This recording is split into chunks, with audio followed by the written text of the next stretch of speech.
Next, we will be hearing from the GRA president, who has been doing a great job leading the organization's functions throughout the state, Nathaniel Darnell from Cobb County.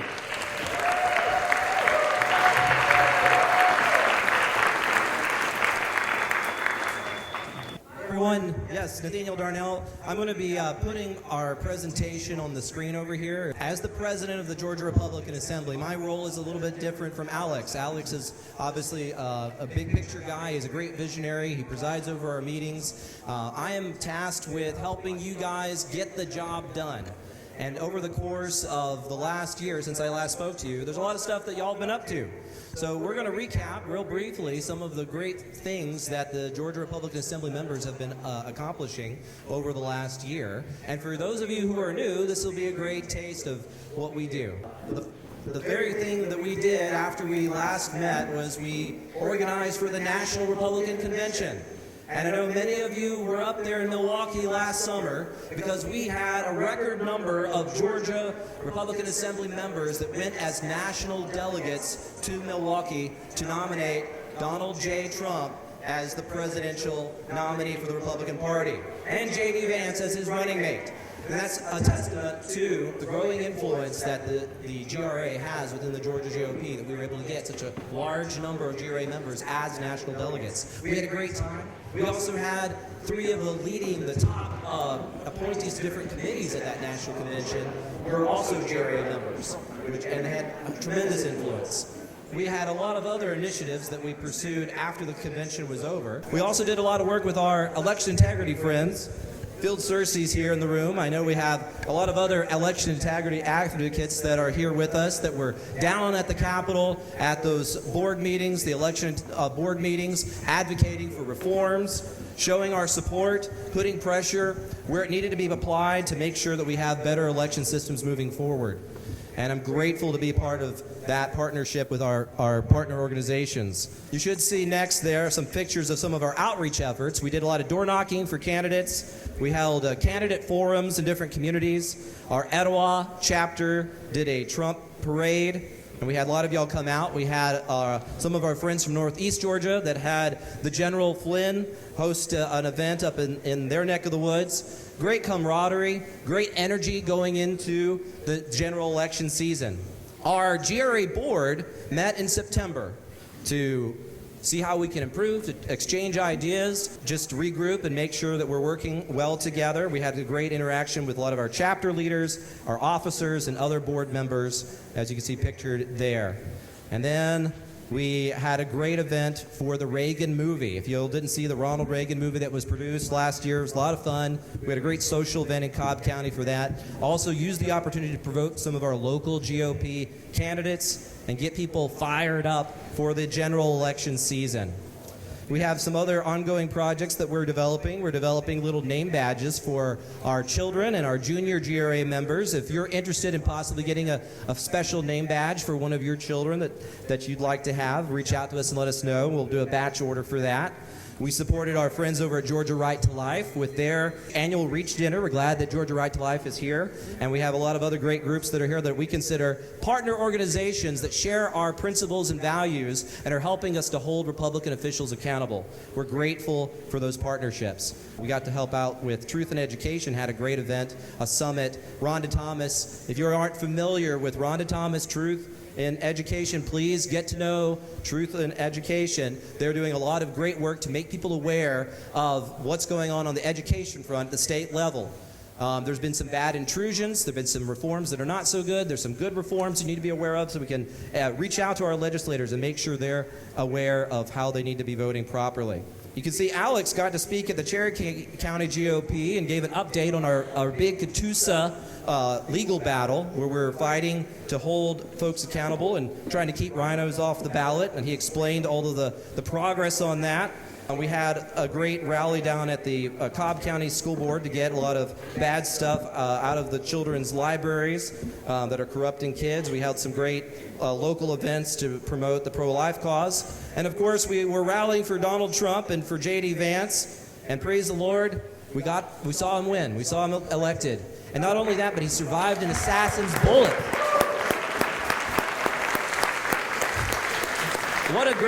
sign of the blessing of God on that effort that he saved his life just with a simple turn of a head, providentially. How can you expect something like that to happen? But God preserved his life, and we are so much better as a country for it. We don't want to squander this opportunity now that we've experienced that victory. You can see we had other local victories. My little girls, Patience and Blessing, are standing next to a little sign where in Cobb County we defeated an MSPLOST. Lots of local victories in addition to the big ones at the national level. But one of the things I'm most excited about and proud about is that we got Noel Cahayan elected as State House Rep. And Noel was a GRA endorsed candidate in the Republican primary. She beat a bad incumbent that outspent her. I think she raised like around $45,000. The opponent had spent $150,000. So this was literally a David and Goliath scenario. And she won. And not only did she win, beat that incumbent and increased our Freedom Caucus, but then when she went to the Capitol and they started pressuring her to cave, she resisted. She did not cave. Threatening her. I'm sure Mallory's going to tell you more of the story later. But when she voted, for example, against the budget, somebody came up to her and said, "Who told you to vote against the budget? Was it the GRA that told you to vote against the budget?" And she told me, we're really in their heads over there, apparently, in the Capitol. But I'm so proud of her because after she resisted some of the pressure repeatedly at the beginning of the session, eventually they stopped trying to pressure her. They finally realized she's untouchable, we can't get to her, and she joined the ranks of our fine GRA endorsed candidates like Charlize and Colton Moore, and we're always excited to increase their number. That is one of the goals and objectives of the Georgia Republican Assembly. So our goals for the year is to grow and support GRA endorsed Freedom Caucus legislators.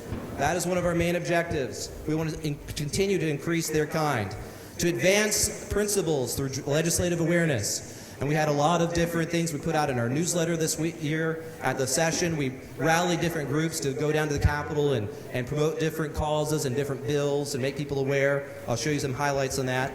Election integrity efforts, pro-life efforts, etc. We've been working to grow the GRA and get GRA members, GRA endorsees, and GRA-friendly Georgia GOP people elected throughout the party, and especially to our executive committee slate. We are increasing the number of endorsed candidates who win elections, and we're working to train our membership on how to be more effective in conventions. That's especially important. We have new people that come in every year, and every year we hold trainings. You'll see with Alex, myself, on how parliamentary procedure works, how to get through the process, how to get elected as a delegate, and how to be effective in the party. One of our most valuable initiatives, I believe, is our voter scorecards, and we're going to be coming out with new voter scorecards for 2025. You may remember a year ago, I showed you this slide, and I said to you, we always hear these Republican rhinos and establishment type people say to us, remember the Ronald Reagan quote, 80% friend, 20% enemy. We gotta, stop dividing if we're 80%ers. Well, here's the problem. If you look at the votes, if you look at the data, there's only 3 or 4 legislators that are actually 80%ers. Okay, and you can verify that with our scorecards. You can double check it with the Freedom Caucus scorecards. You can triple check it with the John Birch Society scorecards. And you'll see there's only been like 3 people. We did have an improvement. Mitchell Horner, who was below 80% in 2023, he got his score up with some prodding. So he was an 80%er. I expect that when we release the new cards, we'll have Noel on there as an 80%er. But this is a really sad thing when most of our Republican legislators are not 80%ers. We have some of them that are like below 40%. Okay, that is a problem, and that's a problem that we're working to correct. And I want you all to be aware of those issues that they're evaluating them on. So please check out those scorecards. And then something very significant happened. So I'm sure all of you knew about this fateful moment in the legislative session back in January. This was a pivotal, critical moment. And like I said, we were very proud to stand with Colton. We're grateful for the stand that he made because this moment showcased the contrast. Why is there a need for the GRA? Because we have corruption even within the Republican Party, where we're violating the Constitution. We're telling people, you can't speak out against a corrupt Speaker of the House. You can't be admitted into a joint session even though the Constitution says that you can. and you're going to batter and falsely arrest a duly elected senator for doing what's right. We were very proud to stand with Colton and speak out against Speaker John Burns' wrongful actions.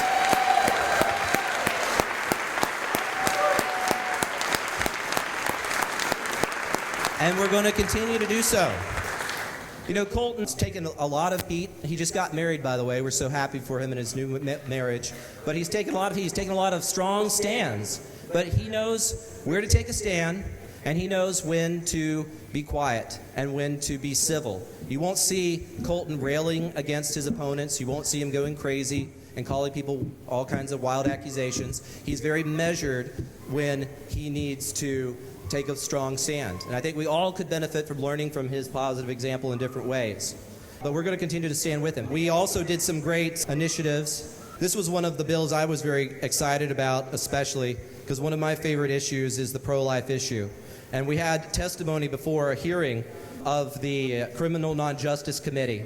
And several of us, we rallied hundreds of pro-life people, Christians, pastors, doctors, and we testified in favor of House Bill 441. And I personally testified. And I said to the chairman of the committee, and Charlize was there, she was on the committee, she was proudly holding up one of the signs in favor of the bill. It was a really fun moment because the Democrat legislator was holding up a sign against the bill, and Charlize was across the table for her, holding up the sign in favor of the bill. And we appreciate Charlize. But I got up and I said to the chairman, look, it says on our platform, and I'm grateful the platform says this, that life begins at fertilization, conception, which starts at fertilization. The Republican Party has been in power in Georgia for over 20 years. We need to get caught up to where our platform is. We're wasting our power or opportunities to fix lots of problems, not just on the pro-life issue, but also in many other issues, election integrity.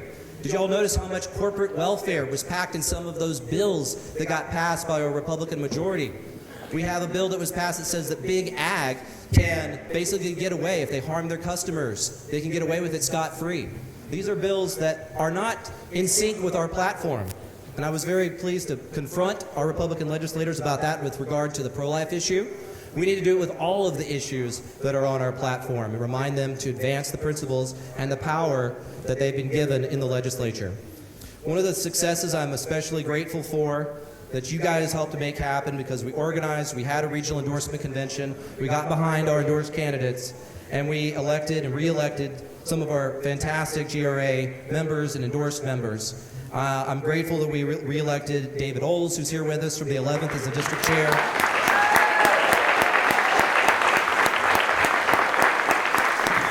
I'm grateful that Candace Taylor passed the torch to another great person down in Chatham County, our SEGRA chapter leader, Brittany Brown. And I'm grateful, too, it was icing on the cake when we found out that Richard Jordan got elected to the 7th district chairman. He was our GRA endorsed candidate. I'm grateful that Angela Rubino, who is our Etowah chapter leader, she got elected to the state committee and beat the Floyd County GOP chair. Lots of wins, lots of successes with the state committee, and thank you all for organizing and having these meetings and making that happen. These are some of our successes. We also passed some amazing resolutions at the district level. If you didn't see some of the resolutions, some of the fantastic resolutions at the 11th district, at the 14th district, we promoted our principles, our platform, and we called out some of the scallywags, some of the rhinos, and we praised some of the people sitting at that table right there, like Charlize and Mallory and Noel and Colton. We named names. And that's another way that we have accountability within the Republican Party. Thank you for helping us promote those resolutions. What's coming up next? Well, keep these things on your calendar. We have our state GOP convention in Dalton, obviously, June the 6th through 7th. I hope many of you are going to be going down as delegates or alternates to participate in that and help us elect the people that we endorse here today. We're going to be looking to schedule a GRA President's Dinner sometime in September, October, so keep your eyes peeled on that. We also have officer elections for our convention coming up in December. We are planning on doing that in Catoosa County, where our friends from Catoosa, our heroes and heroines, are based out of. So keep that on your calendar for December. Then we have 2026 legislative session.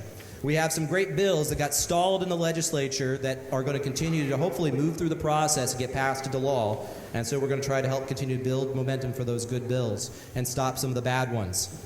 Then we have our Republican primary next year.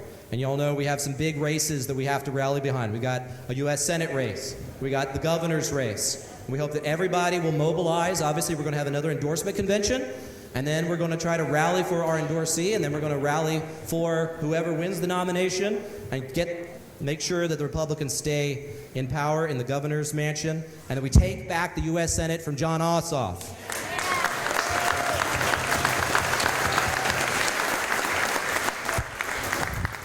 Here's another little piece of news, a little good news I bet you'll like to hear. There are no GOP conventions next year. Woo! We get a year off. Isn't that nice? I tell my wife, with all that extra time, we got to do something. We got to go on a trip or something. It's just going to be so much fun. It's nice to get that year off every so many years.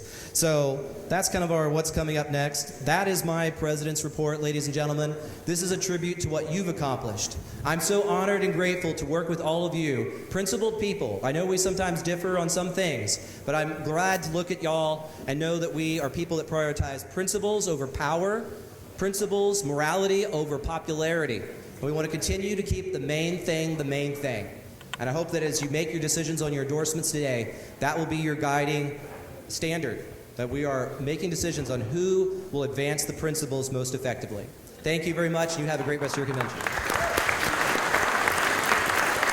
All right. Thank you, Nathaniel. Give it for Nathaniel. He's been doing a great job leading the organization and just making things happen. So give another round of applause, please. Thank you, Nathaniel.